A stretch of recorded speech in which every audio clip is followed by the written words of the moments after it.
दोस्तों sample registration system यानी SRS ने वर्ष 2021 की एक रिपोर्ट पब्लिश की है जिसमें बताया गया है कि भारत की टोटल फर्टिलिटी रेट यानी टीएफआर इस बार भी स्टेबल है जो 2.0 है। और अच्छी बात यह है कि ये रिप्लेसमेंट लेवल यानी 2.1 के नीचे ही है। यहाँ पर टोटल फर्टिलिटी रेट यानी टीएफआर और रिप्लेसमेंट लेवल को समझना बेहद ज़रूरी है।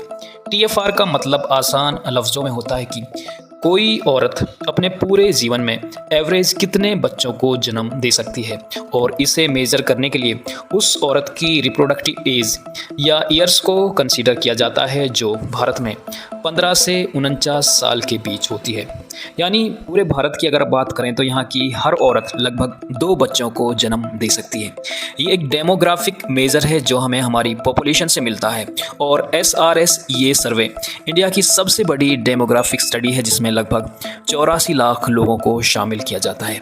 अगर बात करें रिप्लेसमेंट लेवल की तो ये वो टोटल फर्टिलिटी रेट होती है जिस पर एक जनरेशन खुद को पूरी तरह रिप्लेस कर लेती है, यानी ना तो पॉपुलेशन बढ़ती है और ना ही घटती है। इसकी वैल्यू 2.1 होती है जिसका मतलब होता है कि 2 बच्चे एक मदर और एक फादर को रिप्लेस करने के लिए, और 0.1 कि जो बच्चे एडल्टहुड तक सर्वाइव नहीं कर पाते या चाइल्ड मोर्टेलिटी की वजह से मर जाते हैं। आसान शब्दों में कहें तो अगर हर महिला एवरेज 2.1 बच्चा पैदा करे तो पॉपुलेशन लंबे समय तक स्टेबल रहती है।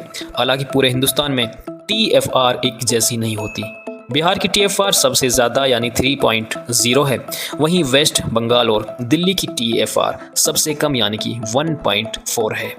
एसआरएस की ये रिपोर्ट हमें एक और मेजरमेंट भी बताती है, जैसे क्रूड बर्थ रेट यानी प्रति 1000 लोगों पर कितने जीवित बच्चे जन्मे हैं। और वर्ष 2021 में भारत की क्रूड बर्थ रेट 19.3 थी जो वर्ष 2016 से 1.12% की वार्षिक कमी दर्शाता है। इस रिपोर्ट का डेटा हमें हमारी पॉपुलेशन की डायनेमिक्स को समझने में भी मदद करता है, जैसे कि भारत के जिन राज्यों में टीएफआर रिप्लेसमेंट लेवल के नीचे है जैसे कि पश्चिम बंगाल और दिल्ली, वहां पर बूढ़े लोगों की संख्या ज़्यादा और वर्कफोर्स की शॉर्टेज भविष्य में देखने को मिल सकती है। वहीं जिन राज्यों में ये रिप्लेसमेंट लेवल के ऊपर है वहाँ लोगों के पास पब्लिक रिसोर्सेज और इंफ्रास्ट्रक्चर की कमी हो सकती है। इसलिए हमारे मुल्क के पॉलिसी मेकर्स के सामने हमेशा एक चैलेंज होता है कि पॉपुलेशन को कैसे बैलेंस किया जाए ताकि सस्टेनेबल ग्रोथ और डेवलपमेंट को मेंटेन रखा जा सके।